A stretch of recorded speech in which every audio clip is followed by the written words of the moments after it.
Namo tassa bhagavato arahato samma sambuddhassa. Namo tassa bhagavato arahato samma sambuddhassa. Namo tassa bhagavato arahato samma sambuddhassa. Today we will try Nivarana session again. Today is number 3, Sloth and Toba. Tina Meta. Tina is the laziness or sluggish of Chitta consciousness. Meta is the sluggishness of Mandala fetters. They are nearly same. Mind and Mandala fetter, they distinguish. So this sloth and toba, sloth and toba is also one type of hindrance. Buddha says, Sandava ijadantina mida atime ijadantina midanti bhajanati. Asandava ijadantina mida natime ijadantina midanti bhajanati. Yadhaja nubana sa tina mida sa ubadahodi dinja bhajanati. Yadhaja ubana sa tina mida sa bahana hodi dinja bhajanati. Yadhaja bahina sa tina mida sa ayade nubadahodi dinja bhajanati. There be sloth and toba in him, a bhikkhu understands there is sloth and toba in me. Or there be no sloth and toba in him, a bhikkhu he understands there is no sloth and toba in me. He also understands how there comes to be sloth and toba in him, how there comes to be the no arising of sloth and toba in him, or how there comes to be the arising of sloth and toba which have not yet arisen before. And he also understands how there comes to be the abandoning of the rising sloth and toba. And he also understands how there comes to be the non-future arising of abundant sloth and toba. So altogether 5 sentences. If there is sloth and toba, you should try to understand there is sloth and toba in me.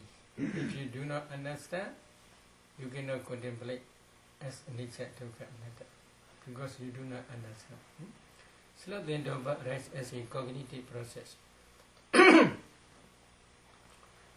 As a cognitive process, it is associated with craving, lobha, as well as dosa, hatred.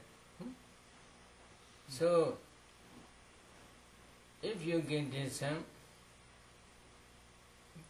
greed, lobha group, then you can also discern this sloth and toba. For example, you may have wrong view. If you see the face of children, this is the path leading to the heaven. Such type of wrong view you may have. With such wrong view, you trying to enjoy sensual pleasures. At that day, sometimes you have such strong desire to enjoy by yourself these sensual desires. But sometimes someone may be urged or prompt you to enjoy these sensual desires. So if someone prompts you to enjoy these sensual desires, then at that day, this sloth and toba is associated. But in this case, while meditating, how sloth and toba can arise? This is mental laziness only. Mental laziness. While you are meditating, sometimes you may have laziness. Why this laziness appear? Because of unwise attention. What is unwise attention? In this case, when you are meditating, now you are nearly too much. Sometimes laziness may appear in your mind. Laziness visit to your mind. At that time, you may think, oh, this meditating subject is not possible for me to attain any jhana. So you have lazy mind. At that time, you want to do something. Something means, oh, if I go back to home, it will be very good. And this way you may think. So, some type of attachment may appear in your mind. At that time, this laziness may appear. But when you are meditating, sometimes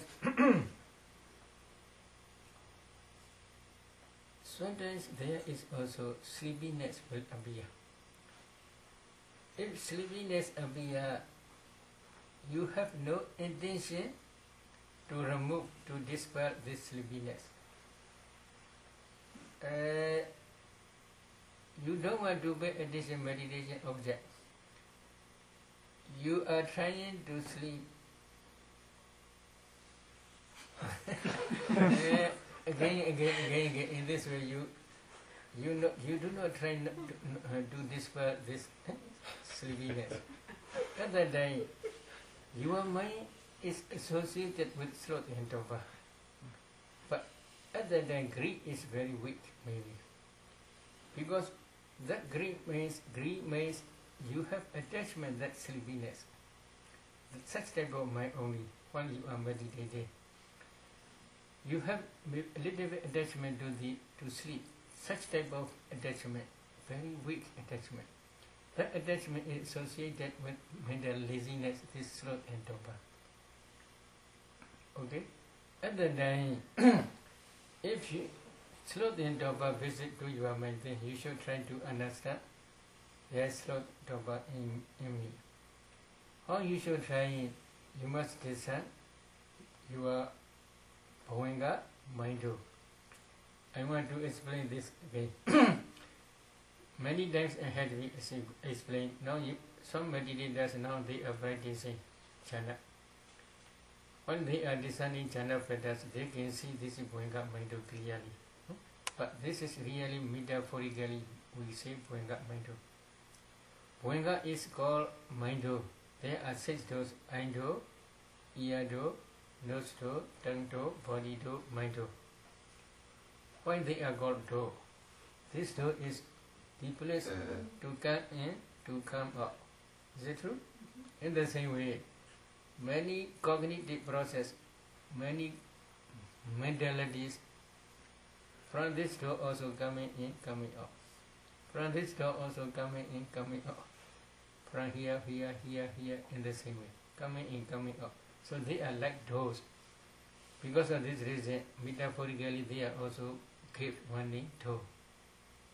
Eye door, ear door, nose door, tongue door, body door, mind door. Depending on eye door consciousness arises. Eye door cognitive process arises. In the same way, depending on ear door cognitive process arises. Depending on nose door cognitive process arises. Depending on tongue door cognitive process arises. Depending on body door cognitive process arises. In the same way, depending on mind door cognitive process arises. So, eye door cognitive process completely different. Eye door is here, eye transparent element only. Depending on eye transparent element, eye door cognitive process arises. But in this eye door cognitive process, only eye consciousness mind movement arises depending on eye door. Other different types of mind movements arise depending on heart phase. But to give one name is necessary, this cognitive process. So in this cognitive process, eye consciousness is special consciousness. Because depending on that I consciousness, this cognitive process keeps one cognitive process. In the same way here, ear do, nose do, tongue do, body do also say. Here mind do, boinga. Depending on mind do, boinga. Boinga is called mind do. Depending on boinga, mind do cognitive process arise. So mind do cognitive process now you are paying attention anapana. This is also mind do cognitive process. If you attain jhana, this is also mind do cognitive process. You are trying 4 elements meditation. You are discerning by Garida restless. This is also mind do cognitive process. Mind do cognitive process work. Many work. All samatha jhanas are mind do cognitive process. All insight knowledge are mind do cognitive process only. So, but this boinga mind do is metaphorically it's called mind do. Metaphorically means that boinga mind state arises depending on heart phase.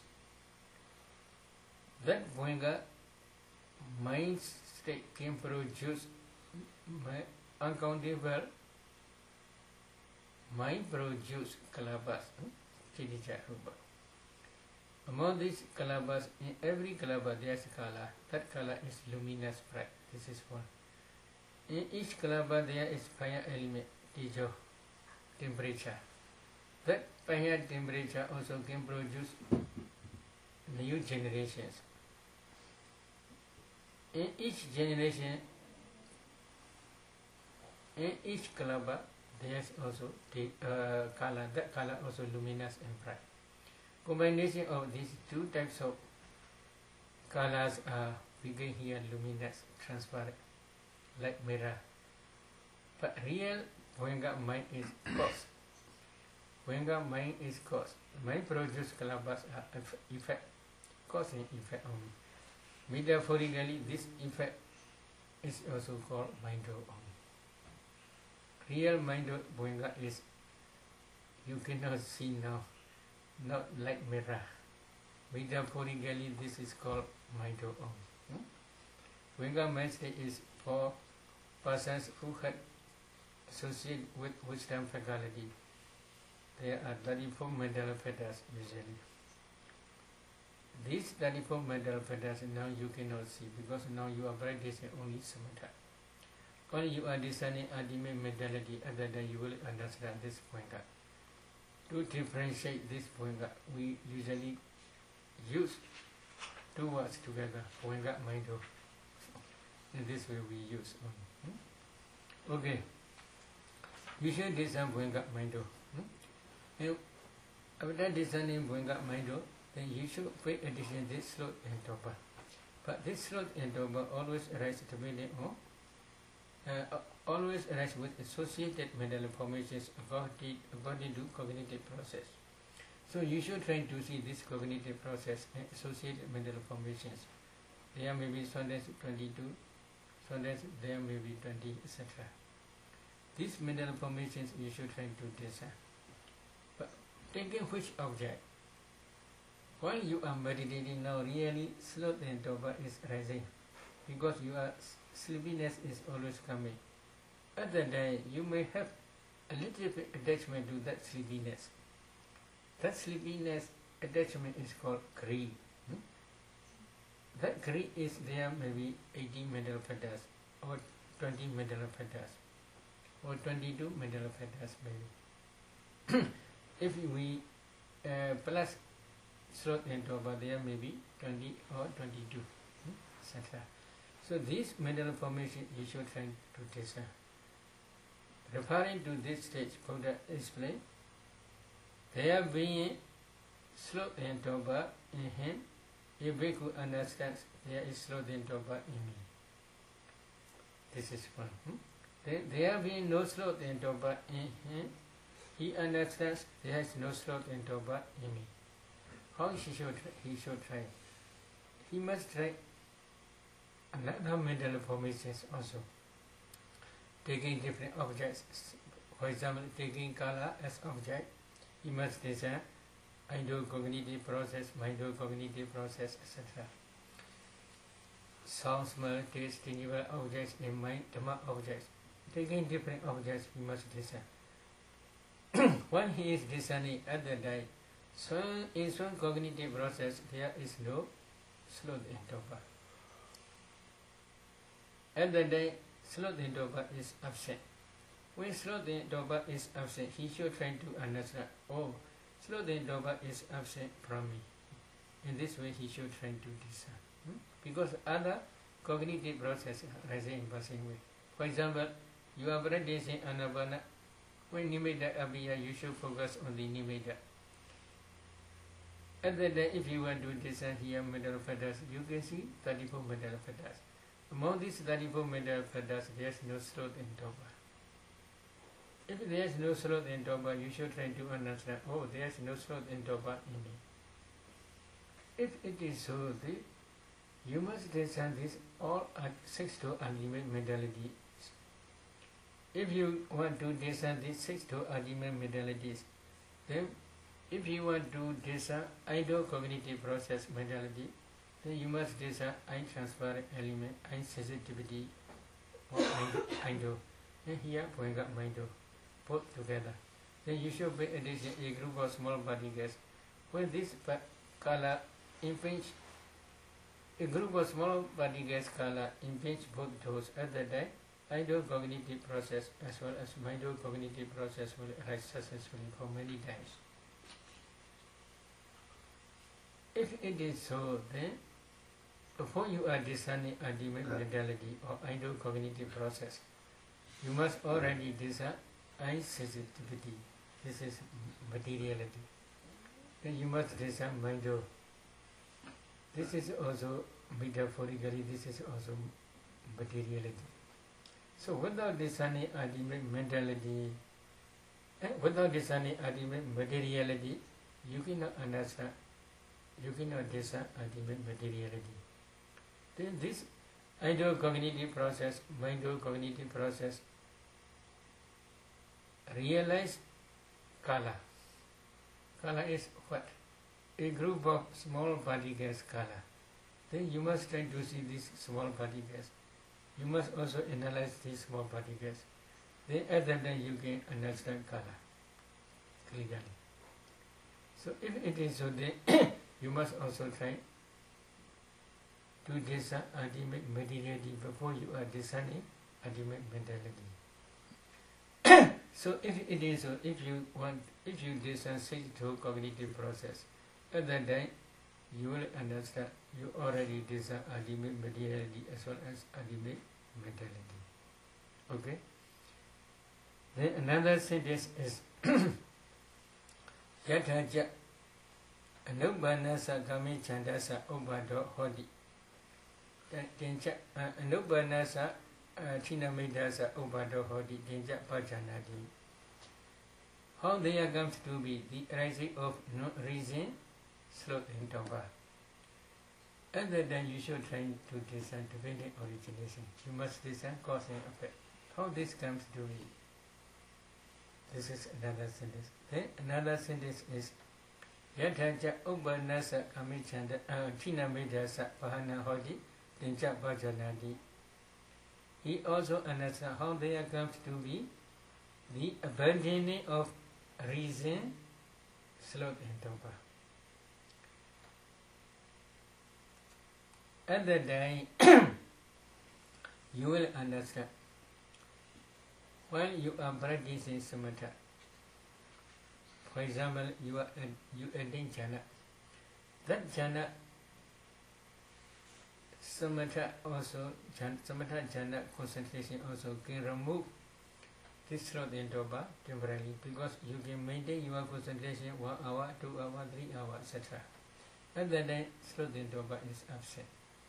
So this is temporarily removing only, temporary removing. But another is when you are practicing vipassana, you discern all mentality, materiality, including sloth and Toba. You contemplate them as anicca, dukkha, anatta. That insight knowledge also temporarily remove the sloth and Toba. But when your insight become mature, One day you may attain path improving knowledge. At the end of your insight knowledge, path improving knowledge will arise, realizing Nibbana as object. That path improving knowledge, systematically they will remove stage by stage, or they will dispel this sloth and tomba. So, you should try to understand. Samatha consciousness, samatha jhana also can remove the sloth and tomba temporarily. Vipassana insight also can remove sloth and tomba temporarily. Then, if you edit hardship, the arhapa will try sloth and tomba completely without reminder. But you may ask, is there no sleepiness for arhats? How do you think? There may be one problem. One problem is one day Venerable Mahamoggallana is meditating diligently. Diligently means maybe I think on the full moon day of January or maybe February, around this, they became Sotapannas by listening one stanza from Venerable Assaji. Assaji is the youngest bhikkhu among 5 group bhikkhus. Venerable Sariputta to be one Paripajaka Upadesa. He listened this stanza from Venerable Assaji. Yedama Hetu Bhava Desa Hetu Datagato Aha etc. This stanza is relating follower truth only. Our teacher, great Samana, teach the noble truth of suffering, the origin of the noble truth of suffering, the noble truth of cessation of suffering, the noble truth of the path leading to the cessation of suffering. Only this he realized quickly. He became Sotapanna. Then again he go back to his Venerable Mahamoggallana to be Kolita. He also retold this stanza again to Venerable Moggallana. He also, while listening this stanza, he also became Sotapanna. Why? Because they have fulfilled their paramis 1,000 kya in 100,000 aeons. In time of Anoma Dasi Buddha, 1,000 kya in 100,000 aeons ago, in the world there appears Anoma Dasi Buddha. Maybe 100,000 years lifespan. At the time, they practice under the guidance of Anomadasi Buddha, Samatha and Vipassana. Up to Sankharupaka Jnana stage, they already understand ultimate mentality, ultimate materiality by their direct knowledge. This is the noble truth of suffering. They already understand dependent origination. This is the noble truth of the origin of suffering. These two noble truths they already understand. They contemplate them as anicca or dukkha or anatta. How long? 100,000 years. So they diligently practice up to Sankharupaka Jnana stage, the knowledge of equanimity towards formations. But they cannot attain any noble stage. Why? They want to become chief disciples. Both of them, they altogether wish for to become chief disciples. So Namadasi Buddha also sees they will become chief disciples of our Gautama Buddha.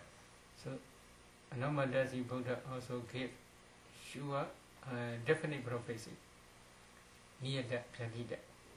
So because of this reason, they cannot attain any noble stage. So within this many 1 asankhya uncountable aeons and then 100,000 aeons. Within these many aeons, whenever they got any opportunity, they practice samatha as well as vipassana.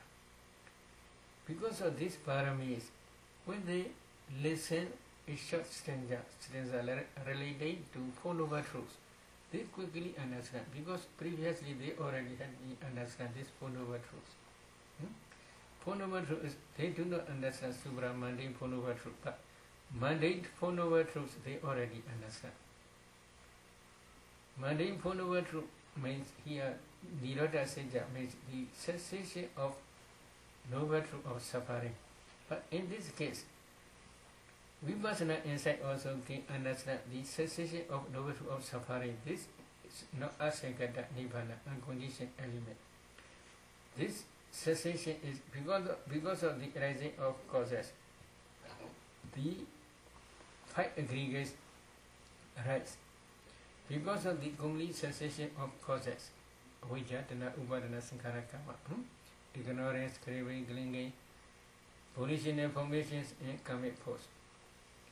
Because of these 5 causes cease completely without remainder, 5 aggregates also cease completely without remainder at the pre-nibbana stage. So Vipassana insight can understand these 2 types of cessation: the complete cessation of cause, complete cessation of effect, 5 aggregates.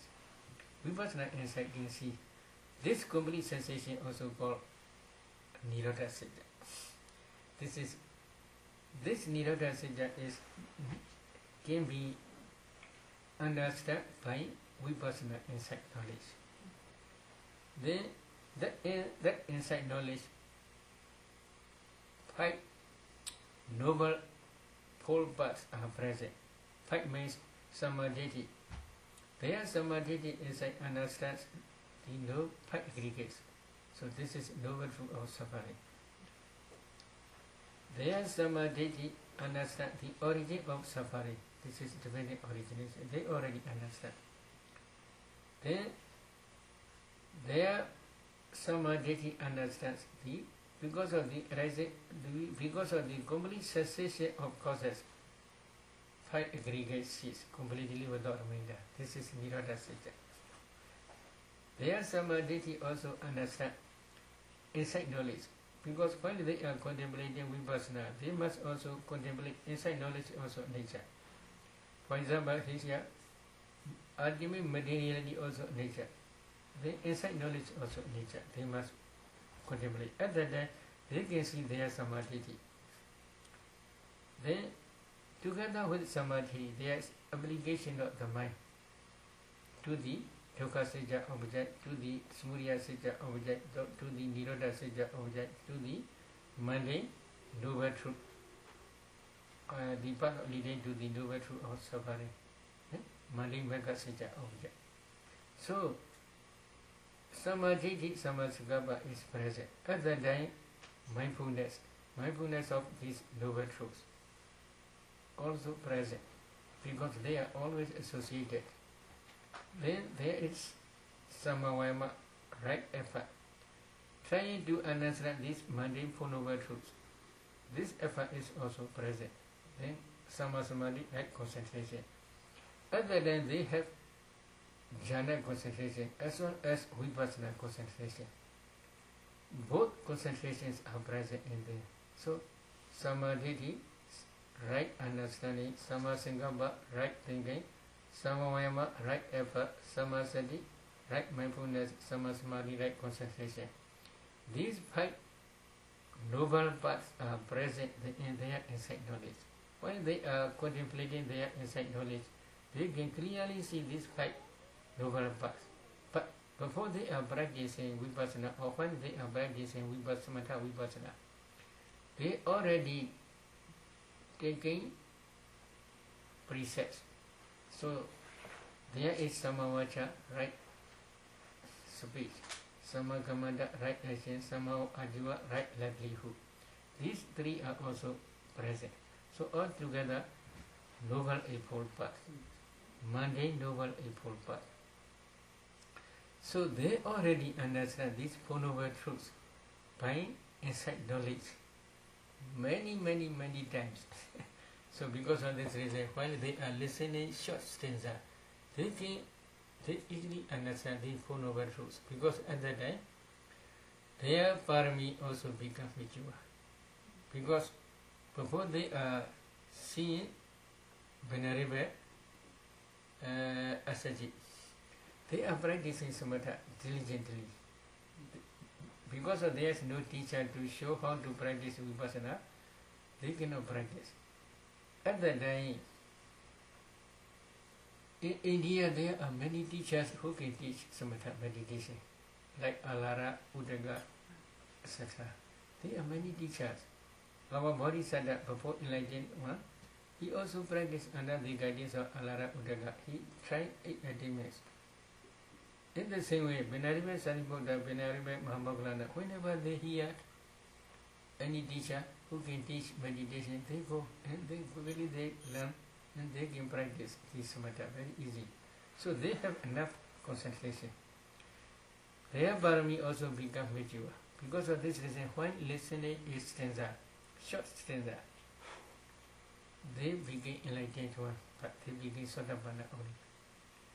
After when they begin Sotapanna, on that evening they went to Veluvana monastery, where Buddha was at that stay, dwelling in that monastery. So Buddha called them Ehi Bhikkhu. Oh, bhikkhus, please come. Practice in this dispensation. I already expounded well. Please practice in this dispensation. In this way, Buddha they became bhikkhus. With already balls and rocks are already. It is not necessary to shake. All are begin ready. So on that evening, all became 8 bhikkhus, but except Venerable Sariputta and Venerable Mahamoggallana, their disciples altogether 250. They all became arhats on that day when Buddha expounded one Dhamma, one discourse. All became arhat, but these two cannot become arhat. So Venerable Mahamoggallana, they gave permission from the Buddha. He went to a village. Nearby there is a deep forest, Kangla Wala Buddha Kama village. And in that forest he practiced diligently samatha and vipassana for 7 days without sleeping. He practiced diligently, only just walking, standing and sitting only. But on 7th day, when he is meditating, sleepiness appeared in him. At that day, Buddha visited to him, and Buddha gave 7 instructions, 8 instructions. Number 1 is, one should pay no attention to the descending drowsiness. While meditating, drowsiness appears. They should not pay attention to this drowsiness. If they pay attention to that drowsiness, then sleepiness will be more and more. What they should pay? They should pay attention to their own meditation object only. If they do not pay meditation, their own meditation object, if they pay attention to that drowsiness, then drowsiness will become stronger and stronger. This is one method. Another method is, one should reflect on the Dhamma. If drowsiness or sleepiness cannot be dispelled, then you should reflect or you should review the Dhamma. Especially in this case, Dhamma means the teachings of Buddha, such as Paridas or Dhammacakkappavattana Sutta, Ananda Lakkhana Sutta, etc. You should, if you memorize these Dhammas, then you should reflect by mentally these Dhammas. This is changing the object only. If you pay attention, for example, you are practicing Anapana, and then the sleepiness appears, Then if you pay attention this anapana again, the sleepiness will be increased. Because of this reason, you should change a little bit object. You should change Dhamma, review mentally only. You should review these Dhammas. If you cannot memorize Dhammas, then you should memorize Iti Piso Bhagava. Okay? You can recite this. Then another is number 3. One should repeat or recite the Dhamma. If you memorize mentally, the sleepiness is still there, then you should recite verbally. Verbally, Iti Piso Bhagava Arahant Samma Sambuddha, etc. In this way, you should recite. Then drowsiness or sleepiness will disappear. Then number 4, if it is not work well, then number 4, one should put both earlobes, and rub, massage the limbs with the hands. You should rub like that, etc. In this way you should do. But if it is also not work, sleepiness is still there, then you should try number 5. One should get up from the sitting position. Apply water and rub the eyes. And then look into the distance. You should try, you should look at distance. At the constellations in the starry sky. You should try to see starry sky. Many stars you should try to see. 1, 2, 3, 4, etc. in this way. If you do in this way, then sloth and dobha may disappear. If it is not okay, then number 7. One should reflect on the perception of light. One should reflect on the perception of light. There are 2 types. Some meditators, they cannot yet see light. For those, they should open their eye and they should see these lights, etc. If daytime, then you should try to see sunlight. If nighttime, then you should try to see starlights, moonlights, etc. All these electric lights. Different types of light you should try to see. If it is so, then this sleepiness may disappear. Sloth and dobha may disappear. But if it is not work in this way, then number 7, or another one. In this case, Venerable Mahamabhlana practicing divine and sex power, because he is expert in sex power. So at that time, he is also practicing divine and sex power. He can practice along, he can meditate along the kasina.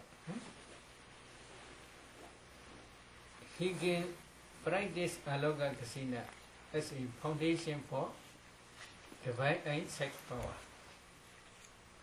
Because of this reason, Buddha suggests to practice this divine and sex power. Okay. While they are practicing divine and sex power, they must especially emphasize Aloka Kasina, like Kasina. They should try to spread this like Kasina up to infinite universe. And they should concentrate on that kasina up to 4th jhana. If they attain up to 4th jhana, at that time light will be very strong and powerful. Then they should extend this light up to infinite universe. Then they should practice 1st jhana, 2nd jhana, 3rd jhana, up to excess concentration of 4th jhana. At that time, light will be very strong. If night time, if he try in this way, like kasina, Aloka kasina, daytime also he must try in the same way. Night time also he must try in the same way. Then there will be no difference day and night for him. The whole day and the whole night will be light. everywhere. You should try again in this way. Then, if leg is very strong, then you can dispel sloth and torpor or sleepiness. This is for Venerable Mahamoggallana, Buddha's suggestion. But for many meditators, if they can practice Aloka-Kasina, at that time, they should go back to Aloka-Kasina. It is better. When they are practicing Aloka-Kasina, they should try to extend this Kasina circle up to infinite universe, and then they should concentrate on that Kasina object up to fourth chana. At that time, because of the fourth chana concentration, Kasina light will become strong and powerful. Because of this reason also, sleepiness or sloth and torpor will disappear. But if they are practicing Anapana, for example, they should go back to Anapana again. While they are practicing Anapana, if they see Nimitta, then they should concentrate on that Nimitta up to fourth chana stage. When they reach up to fourth chana stage, light will be very strong, powerful. At that time also this sleepiness or sloth and torpor will disappear. Okay. This is one way. Then number 7. When this way also fall, not successful to dispel sloth and torpor, then another way is one should fix the thought on the walking meditation path, aware of the ends of it with the senses turned inwards and the mind keeps kept in. The meaning is he should get up. He should get up and walk on the walking path. While he is walking path, he should not pay attention any object. He should pay attention only the end of walking path and turn back and then another end of walking path. At that time, he should keep his mind in his body only. In other words, he should keep his mind in his meditation on his meditation object only.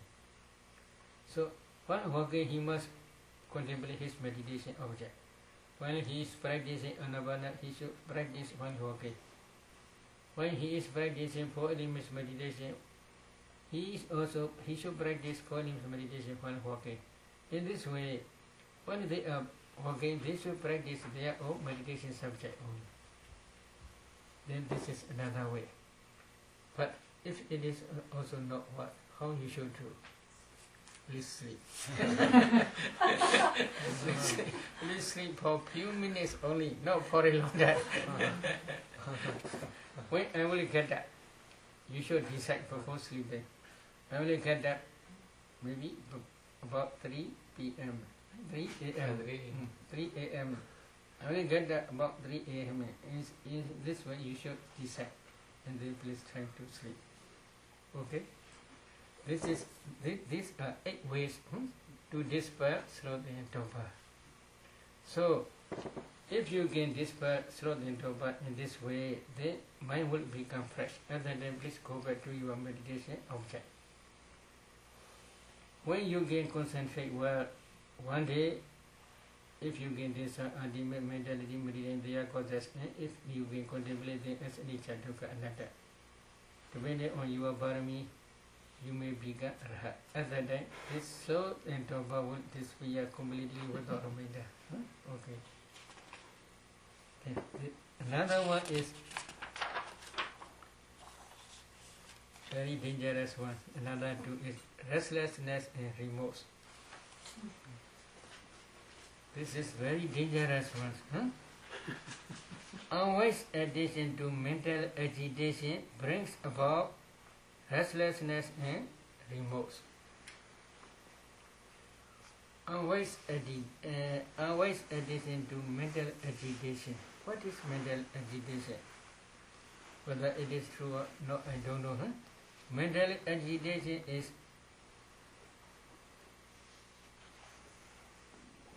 inner turbulence. Is it true? Turbulence. Turbulence. Yes.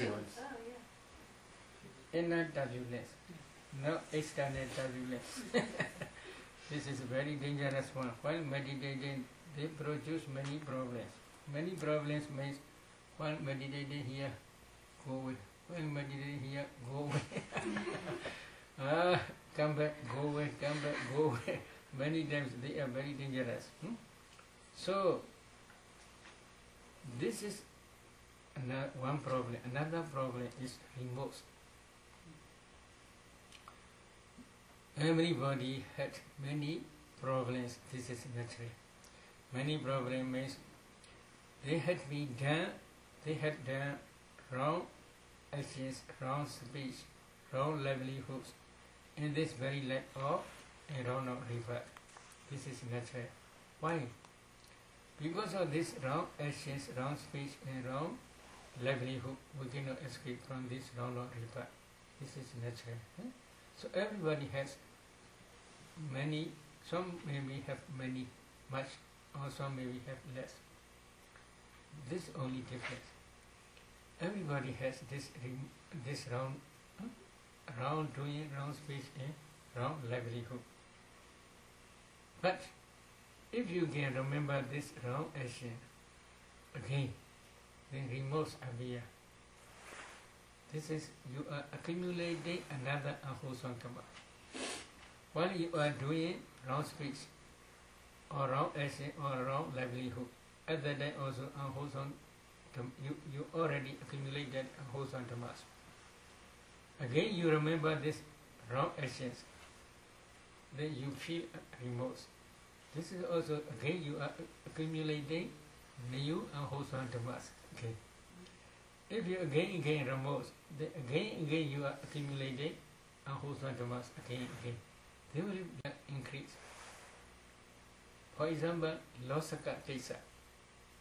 Losaka Tesa is the disciple of Venerable Sariputta. He is like of Kasapa Buddha. He is a bhikkhu who stays in the forest. About 2000 years he diligently practiced Samatha Vipassana, but not yet successful. You should not be disappointed.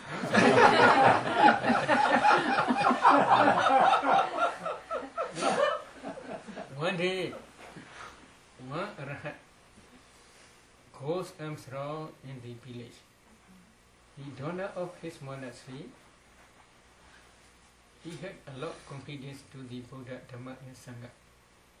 So, when he sees this bhikkhu, he had a lot of confidence, many saddha, full of saddha. So he invited this bhikkhu to his house and he sat. He offered delicious foods. Delicious food, not like this food maybe. Very delicious food. Then after that he invited that Arhat bhikkhu, please stay in my monastery. I already offered this monastery to bhikkhus in such and such a place. So he carried this bhikkhu to his monastery. And then he invited again tomorrow the previous bhikkhu and this new bhikkhu. Both please come to my house for my offer, to accept my offerings. But the previous one, this is Losaka Tesa, he had a lot of jealousy. When he saw this bhikkhu, he felt uncomfortable because of jealousy. So next morning, he alone go to the donor's house.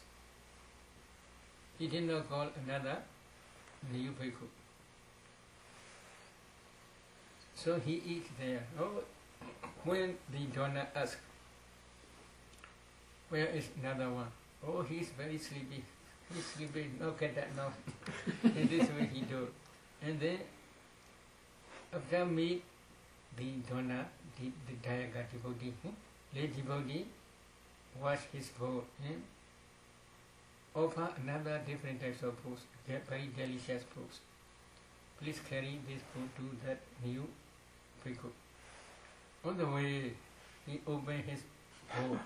He see, oh, very delicious food. If that bhikkhu eat this food, he will not go away from this monastery. So he throw on the burning fire, but what called, one tree is burning. On that fire he blew out of this fruit. At that time, Nayu Arhat Bhikkhu understood his nature, so because of this reason, he go away from this sky to somewhere. At that time he saw this Bhikkhu going from the sky. At that time he got a lot of remorse. This is his ahosantama. Whenever he remembers this action, he always feels a happiness, remorse. Again he is accumulating this ahosantama. Whenever he remembers this, then he feels a lot of remorse. So he accumulated ahosantama again within nearly 20,000 years. So although on other hand, he had purification of virtue. His morality is very good. He tried hard samatha vipassana but not yet successful. Although he had not yet successful up to noble stage, partially he is successful. But near that moment, he remembered this ahosantama again. He feels a happiness. Because of this reason, he cannot control his mind. He cannot dispel this object. This object is appear in his mind in time of death. So because of this reason, after that he go down hell. Many 100,000, many thousand years he suffer in hell. But when our Buddha appeared in this world, at that time he came out from hell, and then he was reborn in the fisherman's village. The whole village, when he was pregnant in mother's womb, the whole village cannot catch any fish. All began suffering. So they divide village into two portions. His part, no one can catch any fish. The other part is okay. Then again they divide. Then his part cannot catch anyone. The others okay. Then in this way they divide again. Then only one house. Then his house cannot catch anyone. Then they drive away. Please go. You cannot stay in this village. Then when he is 7 years old, his mother cannot start because they cannot get any suitable food because of him. So he drive away, give him one cut in his hand. Please go and please pack food for yourself. Then please go and drive away. At that time only they can do their work well. One day Venerable Sariputta saw him. He feel a lot pity. So because of this reason he ordained him as his Samnera. But taking this Samnera, when he is going for alms round in the village, no one noticed him. So remorse is very dangerous. So he never eats enough food the whole life. So one day he take permission, but he tried hard meditation, but he became Arhat. Although he became Arhat, whenever someone pour some food in his bowl, the food disappear because of his ahosantama. Because of this reason, one day he take permission from Venerable Sariputta, he will take Prinivana. So Venerable Sariputta want to feed him one food, enough food. So please stay here. I will come back. When I am come back at that day only, please trying to take food. So in this way, Venerable Sariputta only he went to the village for alms. Then he got enough alms. At that time he want to go back to monastery. Then devotees ask, oh please do not go back. Please take me here. Oh, there is one my disciple. Oh, for your disciple we will send. Then they let's send other people to the monastery. That people also don't want to go to monastery, they eat on the way. All finished. So when Venerable Sariputta go back to the monastery, if you get any meat, oh nothing. Venerable Sariputta again take the bowl and then go Pindapata to the village. then he got a lot Chatu Madhu. Do you understand Chatu Madhu? Yeah. Chatu Madhu is oil, butter, ghee, oil, butter, honey, sugar. These four mixed together. Maybe there's ratio. So mixed together, this is called Chatu Madhu. So a lot Chatu Madhu. And then in this case, he understands not to give, because if he pour out in his bowl, all will disappear, he understands. So because of this, he grasps his bowl. Please take. So on that day only he take enough food and then bring the body. So because of this reason, this sloth in Toba, the remorse is very dangerous. Because of jealousy. So you should dispel this remorse again. Then how you should try to rebel this remorse? Buddha says, Sandawa ijada odecha kokocha atime ijada odecha kokocha di pajanadi asandawa ijada odecha kokocha natime ijada odecha kokocha di pajanadi yadhaja nubanasa odecha kokocha sa ubada hodi denja pajanadi yadhaja ubanasa odecha kokocha sa pahana hodi denja pajanadi yadhaja Vahinasa Odeja Kokocha Sa Ayade Nubado Hodi Tincha Pajanadi. There be remorse and restless and remorse. A bhikkhu understands there is remorse, restless and remorse in me. And there be no remorse, no restless and remorse in him. He understands there is no restless and remorse in him. He also understands how there comes to be the rising of no arising restlessness and remorse. And he also understands how there comes to be the abandoning of reason, restlessness and remorse. He also understands how there comes to be the non-future rising of abundant restlessness and remorse. In this way Buddha taught. So, if there is restless and remorse, you should try to understand there is restless and remorse in me. How you should try? You must discern the restless and remorse again. This is Odija Kokocha. Odija is restless mind. It is always accompanied with all unwholesome tamas. Remorse is one type of dosa, unhappiness, mind. So that dosa group also you should try to discern. At that time you will understand how you become restless, how you have restless, how you have remorse. Taking different objects. So taking these different objects, if you feel happiness, remorse, then you should take again this object. You should discern Bhoinga, you should take this object. Then when this object appears in your mind, then the remorse will appear. But restless is always associated with all unwholesome tamas. You can do any unwholesome tamas, no problem. You will understand restless.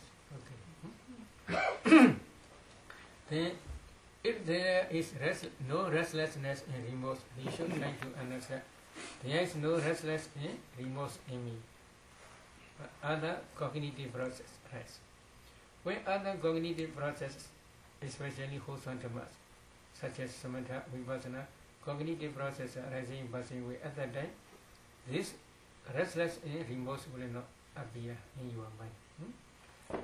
You should also try to understand this. So you must discern all mentality, materiality, including restless and remorse. At that time you will understand, oh, there is restless and remorse, there is no restless and remorse. In this way you will be able to understand well. Then another is, you must contemplate this ultimate mentality, materiality as nature, dukkha, anatta, together with their causes. When you are inside become which you are, then one day you may attain, you may realize Nibbana. Your path and approach and knowledge which realize Nibbana will destroy defilement stage by stage. But remorse can be destroyed by non-Radhana path knowledge. Restless can be destroyed only by Arahant path knowledge. So please try to attain Rahasya. At that time, you will understand. My friend never will visit to me. Okay. Then another is commentary explains 6 ways to remove restlessness and remorse. Number 1, being learned in the Buddha's teaching. If you have a lot of learning knowledge, then you can also easily remove this restless and remorse, because you already understand Buddha's teaching, how to practice samatha, how to practice vipassana, how to destroy these defilements. Many knowledges are mentioned in the Buddha's teaching. If you become a learned one, then you can easily understand how to remove this restlessness and remorse. Then another is, number 2 is questioning. If you do not understand thoroughly, then you should ask teachers. It is also good. Then number 3 is understanding of disciplinary rules. You should try to understand Vinaya rules. Vinaya rules are we must follow for purification of virtue. We must follow these Vinaya rules taught by Buddha. You should also try to understand these rules. If you understand these rules, then remorse will be disappear. Restless also may be slowly disappear. Why? Remorse is remembering bad actions which you had done previously. But if you understand Vinaya rules thoroughly, monastic rules, monastic code, they oneself in the practice of Dhamma, like morality. There are many senior bhikkhus who understand Vinaya rules thoroughly. If he do not understand thoroughly, then he should associate with these such bhikkhus. But if he associate with bad bhikkhus, and I know that many remorse will appear. So very dangerous. Association with good friends or good teachers also necessary. Then number 5 is sympathetic and helpful companionship. Who you should associate with teachers who practice metta bhavana, loving kindness, karuna bhavana, sympathetic, compassion, karuna, compassion, meditation. Such teachers you should associate. They will be admonished to you, oh, such attitude of mine is not good. You should dispel this attitude of mine. Such attitude of mine is very good. You should try to develop such attitude of mine. In this way, they will admonish. So because of this reason, association with good teachers also necessary. Number 6 is stimulating thought that helps the rejection of restlessness and remorse. To repel, to dispel this remorse and restless, suitable thought is necessary. They are chattering too much. 1 hour, 2 hours. While they are meditating, these different objects are always visiting one by one. So that unsuitable thought is not necessary. While you are talking about meditation, it is okay, no much problem. But only few words, it will be better. If you talk for a long time, then concentration will decrease. So talking is very dangerous. So altogether there are 6 ways. But if you want to remove this, then you should try to discern ultimate mentality, ultimate material in their causes, and then you must contemplate them as nature to Anatta. This is first way. Okay. Any question?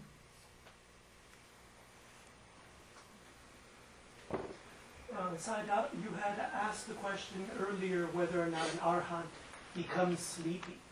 And I'm wondering, would the arhat become sleepy? Yes, sorry. And would it become any of these other things? Yes, I forgot. because of bodily tiredness, sleepiness may arise, but not because of sloth and torpor. Because of bodily tiredness, like Venerable Mahamoggalana. Because he is diligently practicing Samatha Vipassana for 7 days without sleeping. Here, how many persons? Including me. So, because of bodily tiredness, sleepiness may appear for some arhats, not because of sloth and torpor. For any chance of attainment, so much seems to depend on the paramis. Is there a way I can look at my own and find out if I have any chance? Yes. Maybe if you reach dependent origination stage, when you are discerning your dependent origination, especially past causes, other than you can see. But I research many meditators. Usually they have parami, but for some meditators, their parami is a little bit far away. Between there are many lives. These lives they do not meditate, but they had been practiced Samatha Vipassana maybe 10 lives ago or 20 lives ago in this way. So because of this reason, between these two, if they have a lot of suffering means they were reborn in woeful states. So at the time, their parami is a little bit far away. Because of this reason, in this very life, when they are meditating, they cannot meditate well. This is one reason. Another reason is, according to Larry Sierra's opinion, Larry Sierra is a famous meditator in our country, maybe more than 100 years ago. According to his opinion, everybody must have parami. At least they had been practiced 4 elements meditation in previous life. It is enough, he thinks.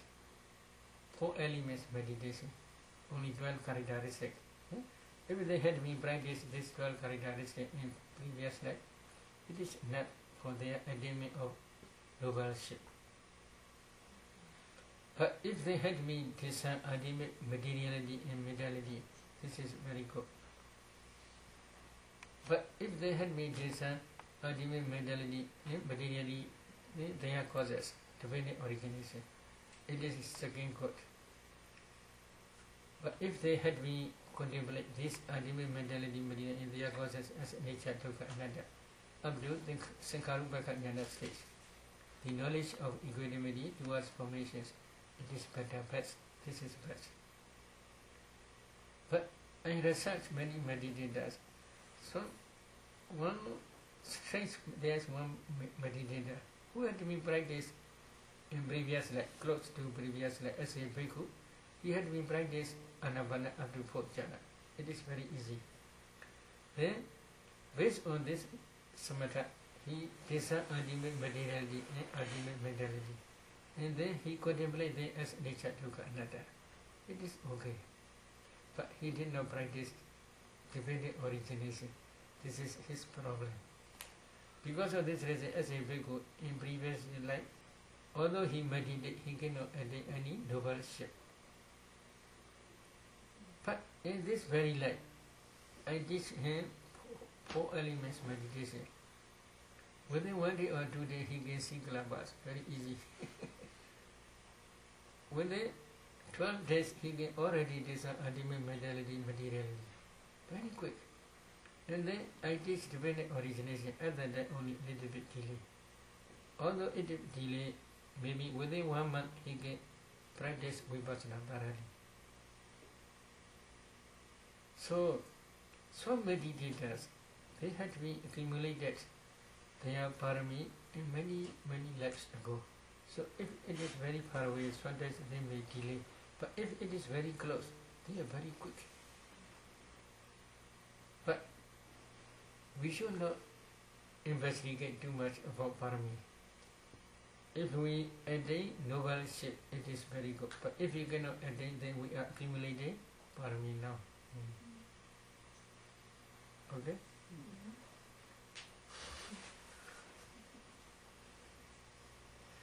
Any question?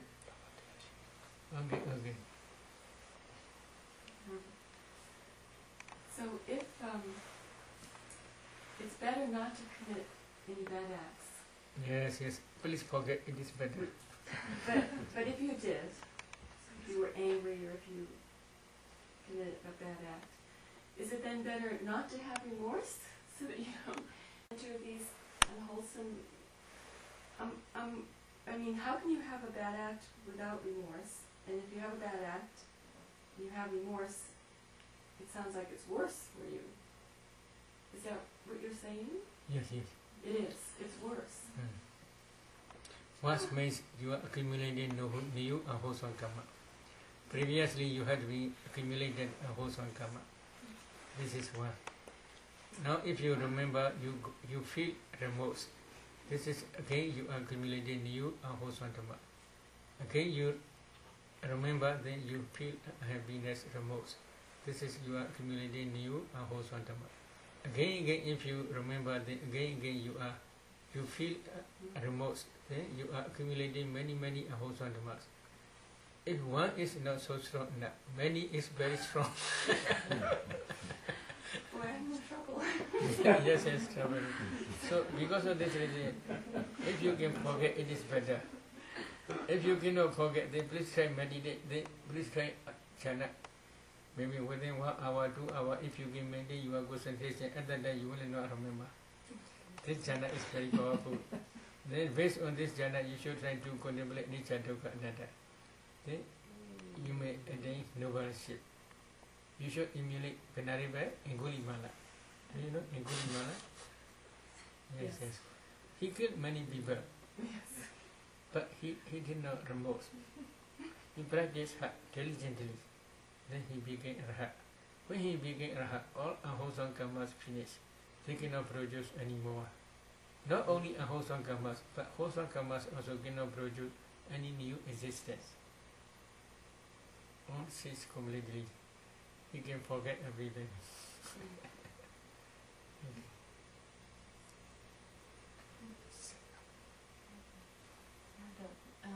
Then what's the difference between remorse and repentance?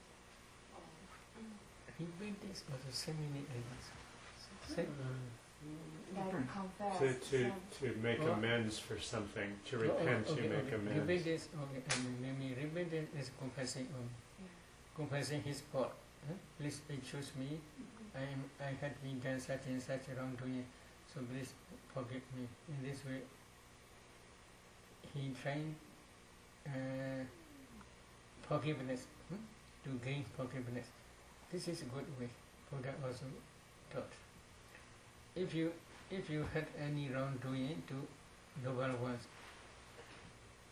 maybe for example, if you accuse, then you cannot attain any noble shape, but it cannot be harmed to attain higher place after that. But before that, if you practice samatha vipassana, then you cannot improve. There's one story. Maybe 2 bhikkhus are going for alms round in the village. One Arhat bhikkhu, he had a lot, stomach pain. This is weight problem, because of weight problem.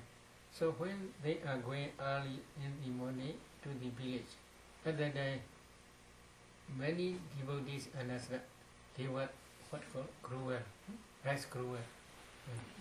So they in front of one house, they offer gruel to these 2 bhikkhus, because there is many stomach pain. So because of this reason, nearby there is many hooks, timber hooks are putting together. On that floor, he sit and he take, because gruel is very hot. And then the hot gruel, rice gruel will be helpful to go down this way. So he take. But another young bhikkhu, how bad bhikkhu, in such a place, why he should do like that? Very, very hungry bhikkhu. You should not do like that. In this way he condemned. So Arhat bhikkhu, he got a lot samvega, spiritual agency, but he did not have any there. When they go back to the monastery, he had a lot of pity to that bhikkhu. Have you any academics? Oh, I'm beginning Sotapanna. Then if you begin Sotapanna, you should not practice anymore.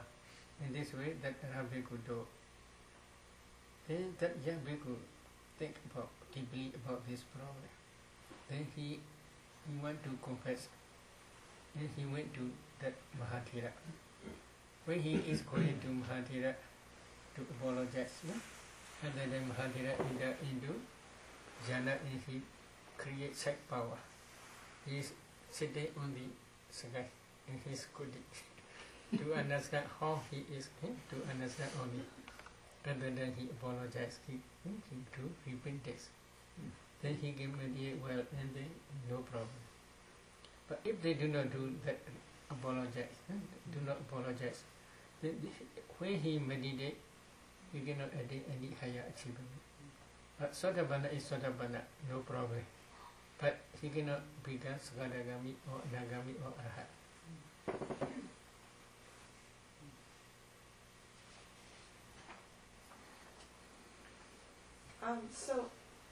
Sayadaw, if somebody has a tendency towards restlessness or sloth and torpor, and they're capable of studying dependent origination, they can go back in past lives and see where that originated, or where that may have come up.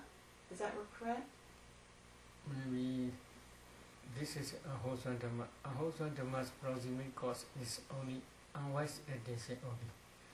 This is proximate cause. But first causes cannot produce directly this to the Ahosana Dhammas. But habitual practice can be as a latent tendency can follow. What was that again? Habitual practice as a latent tendency they can follow along the mental and material series along samsara. My meaning is, while you are accumulating Ahosana Dhammas in previous life, your Ahosana Dhamma is surrounded by restless and remorse. For example, you may also have been done wrongdoings in previous life. While you are accumulating Ahosana Dhammas, you may have a lot of remorse, a lot restless. Your Ahosana Dhamma is surrounded by this remorse and restless. When this Ahosana Dhamma produces five aggregates in this very life, then this remorse and restless follow as a latent tendency along the mental series and material series. So because of this reason, in this life also you have a lot of remorse. You may feel a lot of remorse, you may have a lot of restless mind. This is because of previous life. Maybe according to your own language, monkey mind. monkey mind. As a habitual latent tendency only, but they cannot directly produce. And one more question. The mental material series that follows from one lifetime to another, where is that stored? Maybe so that's a little bit difficult to explain. When you practice dependent origination, after that only you can clearly understand. Here's one tree. One day, that tree can produce fruit. For example, there's one mango tree. One day, when it is become mature, that tree can produce fruit. But when fruit is coming out, that fruit is where?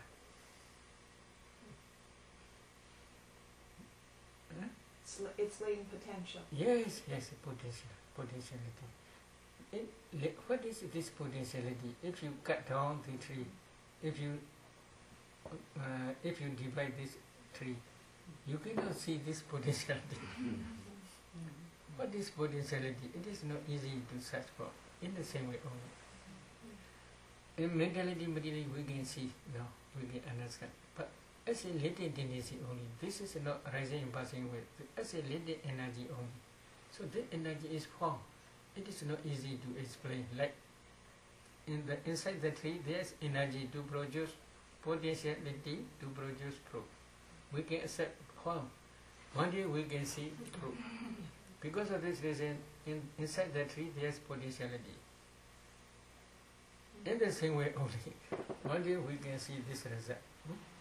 A lot angry person. We can see it clearly. Oh, he had accumulated horizontal mass. When he is accumulated horizontal mass to produce this fat aggregate, at that time many angles are surrounded in his horizontal mass. We can clearly understand because of Buddha's teaching.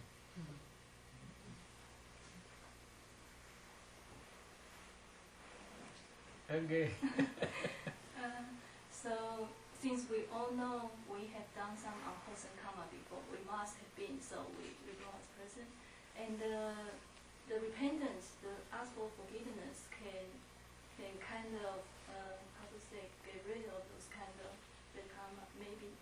So, but we don't know who we have done those bad karma to. And so if we just do the repentance in front of Buddha's statues and just say, I must have done something wrong and I hope I can get forgiveness, and will that work? If you do not know, it is okay, no problem.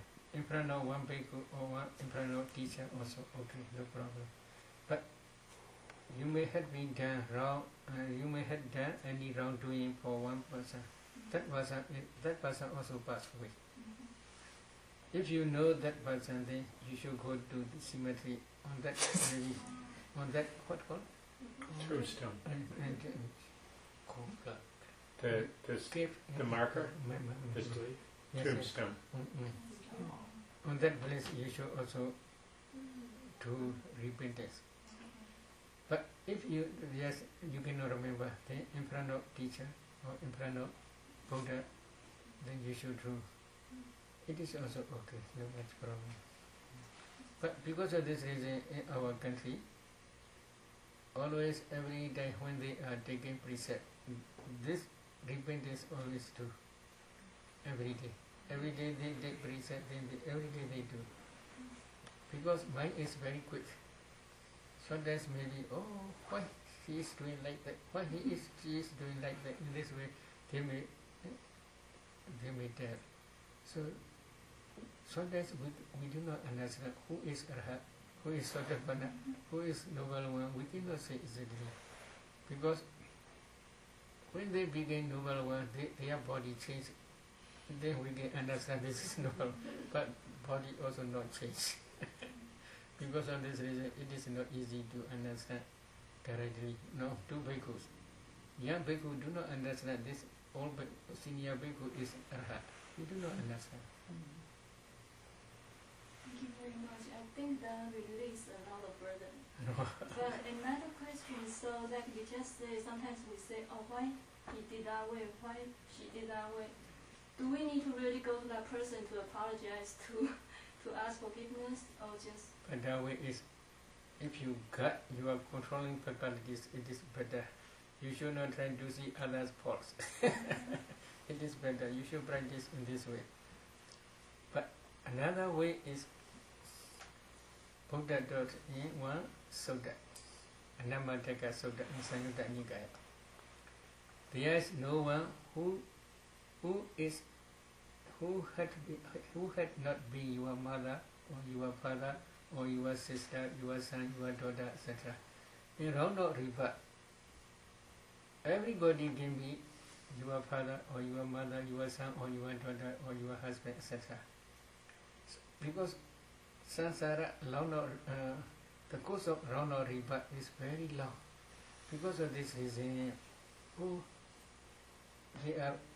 they may be different, but they are my fathers, they are my mothers, they are my sons, my daughters. In this way, if you can see everybody, then this problem will not disappear.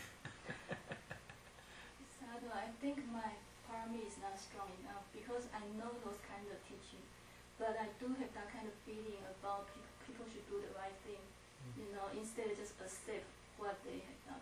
So So I did have that kind of feeling about why should he do this way, those kind. So, but I don't know if I just go to ask forgiveness to the person, I kind of makes things more complicated or what. So just do in front of Buddha, will that be better? Okay, no much problem, but nowadays, for example, in this country, noble ones will be very rare. So because of this reason, if you confess in front of Buddha, this also okay. But my suggestion is Sabhisada Kamasaka. All beings have their own karma as their own property. So his karma will produce result to him. My karma will produce to me. In this way, if you give addition, this attitude mind is already slowly less. His karma is his own property. That karma will produce to him. My karma is my own property. That karma will produce to me. In this way, if you can reflect again, then this problem you can forget.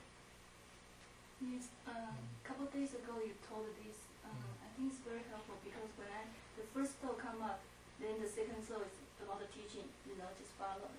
Then the third one is remorse. So I will. Thank you very much. Samuel, I have a question. It sounds like, I think what you're saying then is that if one criticizes a noble one, there's a problem. And as you said, in America we don't have that many noble ones, but we're constantly criticizing each other. It seems like that's a problem also, huh? My meaning is it is not good, but if you criticize noble ones, then this wholesome dhamma will be one type of hindrance to adding jhana or magga. This is my meaning only. But this is a wholesome dhamma. To criticize others is not good. So not to criticize how you should practice. You should pretend not to see any other. Do what? Pretend You should pretend not to see anybody. It is better. You should guard your controlling faculties. It is better. Robert has a question. I have a question. So they're going back to the business about remorse. In a culture like ours, it's a Judeo-Christian culture. We're taught from the time we're very young that shame or remorse is the road to repentance. So that it's good to feel shame and remorse in a way, because it will be the thing that propels us to repent, to confess and repent. So if that's not true, what is a skillful way to deal with that sense of shame or remorse when we remember something that we regret having done? Maybe shame is you have shamefulness to remember this wholesome teaching. Do you mean this? Well, I'm not sure I'm understanding what you're responding to. What I'm saying is that we're taught that shame or remorse are the same in a way, and that's actually the road to repentance. That if we feel remorse, we'll be propelled in some way to repent and to make amends for what we've done wrong. So my question is, if remorse is not a good, if we're just creating bad karma or whatever, what is a skillful way to deal with that feeling when it comes up, when we remember, oh, I did this, I wish I hadn't done that, this was not a nice thing, this was a bad thing. So what is a good, what is a skillful? If you can forget, it is better. If you cannot forget, this is a problem. Just forget it. Yes, but shame and remorse not same. Shame is according to our own traditional way of translation. Shame is shame of bad doings. Of what? Bad actions, bad speech, etc. Mm-hmm. This is good. Shame is very good. Fear also very good. But remorse is happiness only. remorse, when you remember this action, you Oh, feel it a recalls. happiness. So you're making a distinction there. Yes, yes. A happiness only. That happiness, if you cannot remember, it is better. But if you can remember again, then best way is you should practice samatha vipassana successfully. It is better. So remorse would be as though if you remembered it and felt unhappy and you just got stuck in your unhappiness. Yes. And shame would be If shame of wrongdoing, wrong action, this is good. Fear of wrongdoing, wrong action, this is also good. okay. Remorse maybe regret is better. No, regret. Regret. Yes. Regret. I don't know about that. Rather than shame. No. Remorse, regret. Remorse, not remorse, but regret. Regret. No. I see. Regret is really unproductive. I see. in that sense. Okay. That's very clear. Thank you. Saida, I have a question about dependent origination. I have to do an example, otherwise I don't know how to ask the question. So let's say that Rita and I, in our past, the life before this one, in the last life, Rita and I, we were both men and we were brothers, and we lived in India. Okay?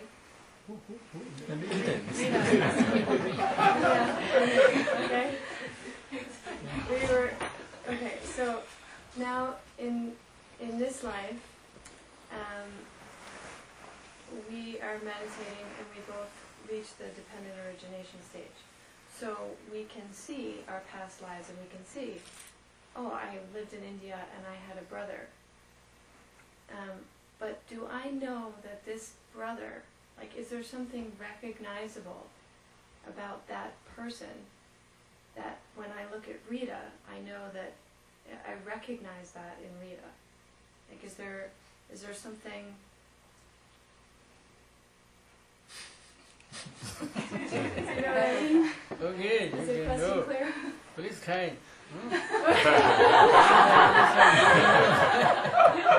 You can know my meaning is this. When you are accumulating Hoswantama in previous life, if you had been accumulated together, it is very easy. But if you do separately, it is not easy. Together means maybe when you are paying attention to previous life, to these causes, dependent origination, for example, you may see a group of persons, 4 or 5, for example, together they are offering flowers to the Buddha or to the Jediya. At the day, this object appeared near that moment in your past life. That object appeared in your window. Then you should trace to this Namarupa mentality materiality slowly up to really you are offering as a group flowers to the Jediya. Jediya, do you know Pahura? So at the day, there are 4 or 5 persons. Then you should try to design one person mentality materiality, beginning 4 elements. Because at the day, when you are designing dependent origination, you must already be design ultimate mentality, materiality, internally and externally. At that time only you can design first Namarupa mentality, materiality. So when you are designing one person mentality, you must begin 4 elements at that time. 4 elements of that person. You should design 4 elements. When you see clubbers, you should analyze these clubbers. Then you can design ultimate materiality. Then if you design 6 pages, then you can design ultimate mentality, especially heart page. If you can design heart page, you can see Poenga Baido, and that at that time Poenga Baido. Then again you can design forward and backward mentality, materiality. You can see Namarupa. If you can see ultimate mentality, materiality, Namarupa, then that Namarupa is real your nama rupa. Then you get understand. Now you are descending mentality materiality from here up to mother's womb. This is one line, like a thread. One line, but they are not permanent. They are nature, but nature successfully they are arising passing with as one line. Then from mother's womb then up to that stage. That stage means you are really offering flowers to the Stridiya Pagoda. Up to that moment, you should try to discern Namarupa. When you are discerning Namarupa, if that Namarupa is not your Namarupa, mentality, materiality, then it will be not your line, different line. This is another line. In the same way, one by one, if you discern, then among these five persons, one will be your mentality. If your mentality material, then it will be like one line, like a thread. Then you can understand how, especially previous life, Bhoinga, Mindo, and this Mindo are one line, connected to each other. Then you can also understand. You can also understand more. The attitude of mentality materiality and this your present attitude of mentality materiality nearly same. You can understand. But again, you should decide another mentality materiality like this lady. And then if you decide when they are accumulating whole swantama, at that time they are, if you decide together, if you offer together, if you accumulate whole swantamas together, then that mentality materiality you should try to see. If it is see, then previous like mentality materiality, how mentality materiality will be one line. You can see. But if they are different, it is not easy to search for inside knowledge. If they had been accumulated together, it is very easy to discern mentality materiality as in one line. Oh, this mentality material is how mentality material you can clearly understand. Do you want to know? Yes. Please go to Pao. I will teach you.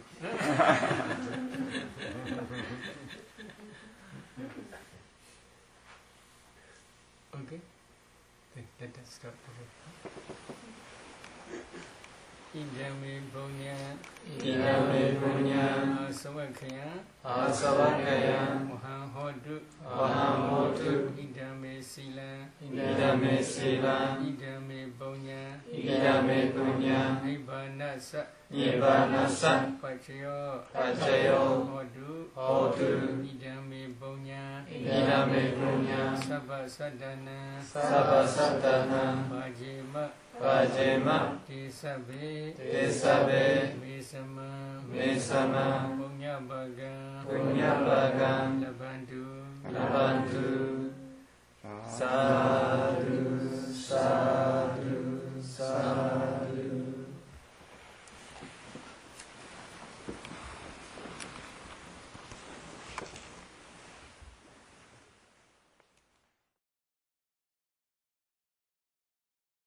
lesson that we